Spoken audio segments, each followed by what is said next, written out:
మీ ఊరి నుంచి మీరు రిపోర్టర్ కాదలుచుకున్నారా? మీరు ఇదివరకు స్ట్రింగర్ గా పనిచేసినా, కెమెరామెన్ గా వర్క్ చేస్తున్నా పర్లేదు. ఫ్రీలాన్సర్ గా పనిచేసే ఛాన్స్. రాజకీయాల నుంచి సినిమాల దాకా, లైఫ్ స్టైల్ నుంచి పర్యాటకం వరకు ఎక్కడి నుంచైనా ఏ వార్త అయినా సరే కవర్ చేయవచ్చు. వార్త కొట్టు, క్యాష్ పట్టు. ఆసక్తి గలవారు 9032555277 కి కాల్ లేదా వాట్సాప్ చేయండి. Hi hello, welcome to పొలికేక.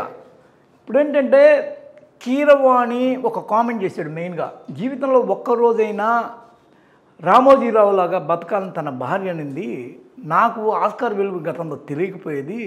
నేను ఎప్పుడైతే రామోజీరావు గారు ఆస్కార్ అది ఉంటే తీసుకురండి, నేను కూడా చూసి పడతాను అని చెప్పేసి అన్నాడని, దాని ప్రకారము రామోజీరావు అన్న మాటల ప్రకారము కీరవాణికి ఎక్కడా లేని గౌరవం వచ్చేసిందని ఆ ఆస్కార్ మీద అనేది ఇప్పుడు ఒకటి జరిగిపోయింది, ఒక ఘటన. కానీ ఇప్పుడు సబ్జెక్ట్ ఏంటంటే 2 పాయింట్లు ఉన్నాయి ఇక్కడ.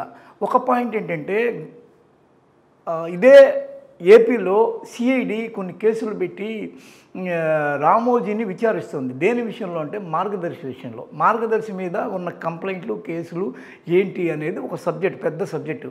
ఆ సబ్జెక్టు కాదు ఇప్పుడు ప్రధానం. ఇక్కడ ఏంటంటే ఒక కంపారిజన్ వస్తుంది. రామోజీ అనేవాడి లాగా ఒకరోజు బతకాలనా, లేకపోతే ప్రభాకర్ రెడ్డి లాగా ఒకరోజు బతకాలనా? డాక్టర్ ప్రభాకర్ రెడ్డి అనే ఆయన గురించి ఇప్పుడు కొద్దిగా మాట్లాడుకోవాలి. సోషల్ మీడియాలో ఇది ఒక పెద్ద డిస్కషన్. డాక్టర్ ప్రభాకర్ రెడ్డి బేసిక్గా వైద్యుడు, తర్వాత నటుడు.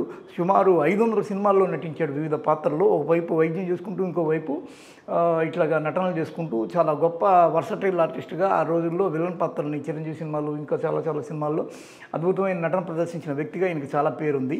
అయితే 1990లో అక్కడి నుంచి ఇక్కడికి అంటే చెన్నై నుంచి హైదరాబాద్కి ఈ చిత్ర పరిశ్రమ తరలి రావాలని చెప్పి తాను రూపాయి కూడబెట్టి కష్టపడి సంపాదించుకున్న 10 ఎకరాలని ఇక్కడ ఉన్న పేద కళాకారులు, సినీ కళాకారులు ఉండడం కోసమని చిత్రపురి కాలనీ అని చెప్పేసి ఒకటి నిర్మించడానికి తన సొంత ఆస్తిని ఇచ్చేశాడు.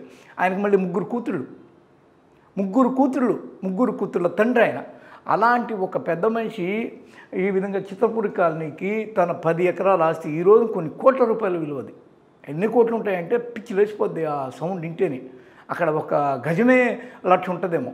ఆ కండిషన్లో ఇప్పుడు వాళ్ళు ఎక్కడున్నారు ఏందో, వీళ్ళు ఆ పిల్లలు పాపం ఎక్కడున్నారు ఏంది అనేది ఒక పెద్ద సబ్జెక్ట్. అయితే ఈ క్రమంలో వీళ్ళందరూ పాపం మొన్న బాధపడ్డారు. ఏ విషయంలో బాధపడ్డారంటే, మా నాన్న పేరు చిత్రపురి కాలనీలో లేకుండా చెదరగొట్టేస్తున్నారు, చెరిపేస్తున్నారు. మేము కూడా కరోనాకు ముందు వీళ్ళ ముగ్గురు అక్కడ ఒక పేదల కోసం అంటూ ఆసుపత్రి కట్టాలనుకుంటున్నాం. దాన్ని ఒక అగ్రనటుడు అంటే మెగా నటుడు వచ్చేసి నేను కడతాను ముందుకు వచ్చి మా నాన్నకున్న పేరు చెప్పేసి ఆయన పేరు పెట్టుకుందామని ట్రై చేస్తున్నాడు. అదే సమయంలో అక్కడ పేరు లేకుండా దాన్ని డాక్టర్ ప్రభాకర్ రెడ్డి చిత్రపురి కాలనీ అని పిలవకుండా పాపం వీళ్ళ ముగ్గురికి చెందాల్సిన ఆస్తి అండి అది. ఆ చెందాల్సిన ఆస్తిని ఈ రోజున చిత్రపురి కాలనీ అనే పిలుస్తారు, డాక్టర్ ప్రభాకర్ రెడ్డి చిత్రపురి కాలనీ. ఆ తర్వాత దాని విగ్రహం పెట్టడం కూడా పెద్ద వివాదమే. చిన్న విగ్రహం అడ్డ పెట్టి సైడ్గా వదిలేశారు. ఈ క్రమంలో మాట్లాడితే అసలు ఫస్ట్ ఏం మాట్లాడుకోవాలంటే, ఇదే సమయంలో 1996లో కావచ్చు 2000 ఎకరాల్లో రామోజీ ఫిల్మ్ సిటీ కట్టాడు. ఈ రామోజీ ఎంత పెద్ద ఫిల్మ్ సిటీ కట్టాడో ప్రపంచం అంతా తెలుసు. ప్రపంచంలో ఉన్న ప్రతి ఒక్కళ్ళు ఇక్కడ వచ్చి షూటింగ్లు చేసుకుంటున్నారు. సీరియల్, సినిమాలు, టీవీ షోలు రకరకాలు చేసుకుంటున్నారు, కాదంటం లేదు. కానీ ఒకళ్ళు వెళ్ళాలి అంటే 1250 వచ్చి పెద్దలకి, పిల్లలకేమో 1000 రూపాయలు. ఇది పక్కన పెడదాం. ఈ రోజున ఈ రామోజీ ఫిల్మ్ సిటీని 1,00,000 నాగళ్లతో దున్నిస్తానని చెప్పేసి కేసీఆర్ అన్న మాటలు ప్రపంచమంతా తెలుసు. ఇప్పటికీ పదే అడుగుతుంటారు, ఏది నీ ప్రగల్భాలు ఆ రోజు బలికావు కదా కేసీఆర్, ఈరోజు మాకు అది చూపించు.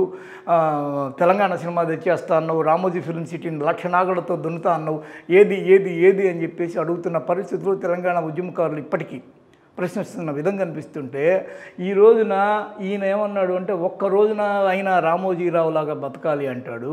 మరి ఈయన సినిమా ఫీల్డ్కి సంబంధించిన వ్యక్తి కాదా? ఈయన అసలు సినిమా ఫీల్డ్కి నిజంగా ఎవరు న్యాయం చేసినట్టు? 1 రూపాయి కూడా తీసుకోకుండా తన యావదాస్తిని, తన సొంత ఆస్తిని, పైసా కూడా పెట్టుకున్న ఆస్తిని, ప్రభాకర్ రెడ్డి సంపాదించిన అంత పెద్ద ఆస్తిని 10 ఎకరాలు, ఈరోజు నా తెలిసి కొద్దిగా 100 కోట్లు ఉంటుంది. అలాంటి ఆస్తి ఇచ్చిన వాడిని ఈ చిత్ర పరిశ్రమ ఈ సందర్భంగా తలుచుకోవాలి, ఆయన లాంటి వాళ్ళకి నివాళులు అర్పించాలి.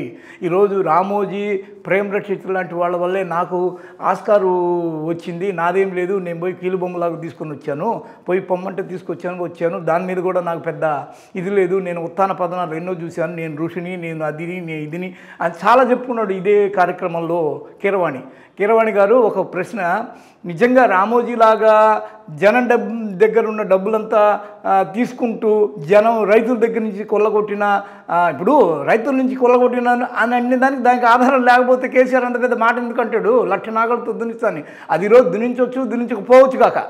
కానీ అలాంటి వ్యక్తిని అదే ప్రభాకర్ రెడ్డి విషయంలో ఇలాంటివి వస్తాయా? రావు. ఈ క్రమంలో ఇక్కడ కీరవాణి ఎందుకు రామోజీని అప్రస్తుతంగా ప్రస్తుతించారు అనంటే, ఏపీలో సిఐడి రామోజీని విచారిస్తున్న సందర్భంగా ఈయన ఫీల్ అయిపోయాడు. తాను చెప్పినట్టు కాకుండా అక్కడ లేని పాత్రని కల్పించి దాని మీద ఒక కామెంట్ చేయడం. ఇప్పుడు ఈయన కూడా సిఐడి విచారించాలేమో. కారణం ఏంటంటే రామోజీ సచ్చీరుడు, మార్గదర్శికి ఆయనే అసలు ఓనరు. జీజే రెడ్డి అనేవాడు పెట్టుబడులు కాదు, పెట్టుబడులు 10 రూపాయలు పెట్టిన ఈయనే ఓనరు. 8 కేసులే ఉన్నాయి. 2007 నుంచి ఉండవల్లి అరుణ్ కుమారు పోరాడుతుంటే కనిపించలేదా వీళ్ళకి? సెంట్రల్ గవర్నమెంట్కి లేఖలు రాశారు.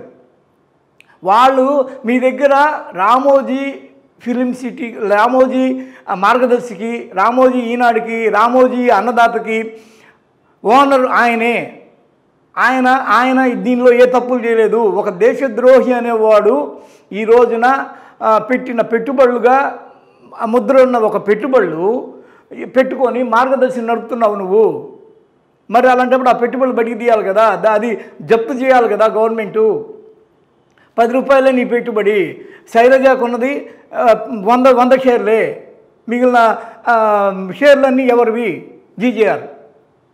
జీజేఆర్ అయినప్పుడు ఆ పెట్టుబడి నీ దగ్గర ఉండదు కదా అని సిఐడి విచారణ చేస్తుంటే కొందరు లేఖలు రాయడం.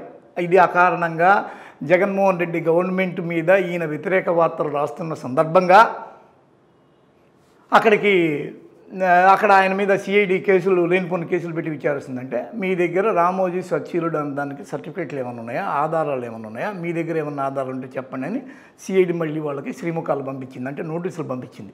ఈ క్రమంలో ఈయన సడన్ సర్ప్రైజ్గా, సరే ఇది జరిగిన 2-3 రోజులకి ఇది బయటకు వచ్చింది కానివ్వండి, కొత్త వాదన అంటే ఎవరిలా బతకాలి కీరవాణి, తన ఎకరాల కొద్దీ ఇచ్చేసి సినీ కార్మికుల కోసం ఇచ్చిన ప్రభాకర్ రెడ్డి గొప్పడవుతాడా? ఒక్కరోజైనా ప్రభాకర్ రెడ్డి లాగా బతకాలా? అంటే ఎముకలంచిలాగా ఇంతమందిని దోస్తున్న రామోజీలాగా బతకాలా అని చెప్పి ఇప్పుడు పెద్ద సమస్య, పెద్ద ప్రశ్న, పెద్ద చర్చ జరుగుతుంది.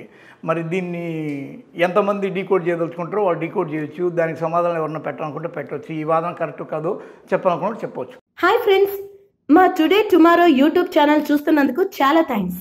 మరిన్ని లేటెస్ట్ వీడియోస్ కోసం వెంటనే సబ్స్క్రైబ్ చేయండి. అలాగే ఈ బెల్ ని కూడా రింగ్ చేసేయండి. మా నోటిఫికేషన్స్ అన్ని మీ మొబైల్లో వస్తాయి. అలాగే మా వీడియోస్ మీకు నచ్చితే లైక్ చేయండి, షేర్ చేయండి, నచ్చకపోతే కామెంట్ చేయండి.